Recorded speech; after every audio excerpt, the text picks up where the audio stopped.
तो हेलो दोस्तों, फिर से एक नए वीडियो में आपका स्वागत है। आज बात करते हैं हम स्ट्रक्चर ऑफ नेफ्रॉन के बारे में। नेफ्रॉन यानी कि सबसे छोटी इकाई ऑफ किडनी, सबसे छोटी इकाई होती है किडनी की। तो देखते हैं कि नेफ्रॉन के अंदर क्या क्या होता है। नेफ्रॉन के सबसे पहले दो पार्ट होते हैं। आउटर पार्ट को हम कॉर्टेक्स बोलते हैं और इनर पार्ट को मेडुला बोलते हैं। अब देखते हैं कि इसके अंदर क्या होता है। बेसिकली इसके अंदर यूरिन का फिल्ट्रेशन होता है, जैसे कि प्रोटीन वगैरह हमारे शरीर में एब्जॉर्ब हो जाता है। प्रोटीन, वाटर, ऐसे एक्सेट्रा, इलेक्ट्रोलाइट्स वगैरह का इसके अंदर एब्जॉर्प्शन हो जाता है और बचे हुए वेस्ट प्रोडक्ट जो होते हैं वो हमें शरीर के बाहर निकल जाते हैं। तो बात करते हैं किडनी के नेफ्रॉन के बारे में। सबसे पहले देखते हैं कि यहाँ पे एक अफरेंट आर्टेरियोल आ रहा है जो कि किडनी नेफ्रॉन के अंदर जा रहा है। यहाँ से मतलब कि नेफ्रॉन के अंदर आ रहा है अफरेंट आर्टेरियोल और जा रहा है जिसको बोलेंगे हम इफरेंट आर्टेरियोल। इनके बंच को बोलते हैं हम ग्लोमेरुलस। आने वाले को ए फॉर आजा और ई फॉर एग्जिट, ऐसे हम याद कर सकते हैं। हमें दिक्कत होती है कि कौन अफरेंट है और कौन इफरेंट है, तो हम ए फॉर अफरेंट यानी कि ए फॉर आने वाला, ए फॉर एग्जिट, ऐसे हम इसको याद कर सकते हैं। अब देखेंगे कि ये थोड़ा सा इसका ल्यूमन नैरो वाइड बना हुआ है और इसका ल्यूमन थोड़ा नैरो बना हुआ है।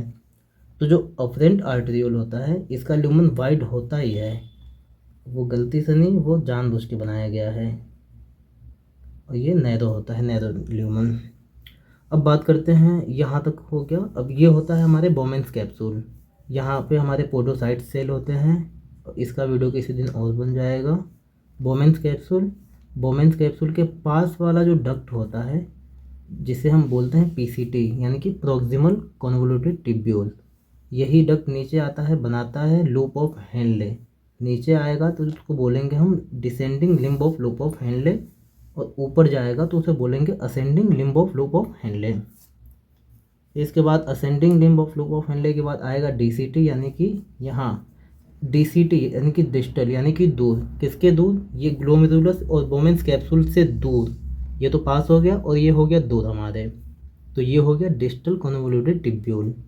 डिस्टल कन्वोल्यूटेड ट्यूब्यूल आगे जाके क्या फॉर्म करता है? Collecting duct. कलेक्टिंग डक्ट में हमारी यूरिन कलेक्ट होती है, फिर आगे का प्रोसीजर होता है। ऐसा करते हैं कि हम कलेक्टिव वो यूरिन का फॉर्मेशन पूरा ही बता देते हैं। यहाँ तक तो समझ में आ गया, यूरिन यहाँ से आया, ब्लड आया यहाँ से, और उसमें से जो भी मेन मटेरियल थे उसे हमें बॉडी के लिए ले लिया, और बाकी के जो वेस्ट मटेरियल थे हमने इसको पास आउट करते यहाँ से पास आउट होने लगा। अब देखते हैं कि यूरिन का फॉर्मेशन कैसे होता है। ये यूरिन का फॉर्मेशन ही था, आगे इसके आगे हम देखते हैं कलेक्टिंग डक्ट के आगे क्या क्या होता है। आइए देखते हैं। सबसे पहले तो हो गया कलेक्टिंग डक्ट। कलेक्टिंग डक्ट के बाद हमारी यूरिन जाती है पैपिलरी डक्ट में। पैपिलरी डक्ट बनाता है माइनर कैलिक्स, और माइनर कैलिक्स से मिलके बनता है मेजर कैलिक्स। मेजर कैलिक्स से मिलके बनता है हमारा रेनल पेल्विस। रेनल पेल्विस हमारा कहाँ जाके खुलता है? यूरेटर में। यूरेटर कहाँ जाता है? हमारा यूरिनरी ब्लैडर में।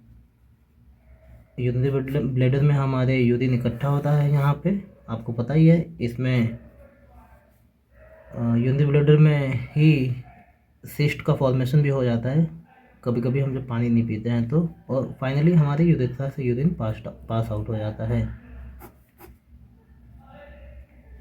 यूरिनरी ब्लैडर में एक सेल पाया जाता है, उसको बताएंगे आप लोग कमेंट करके।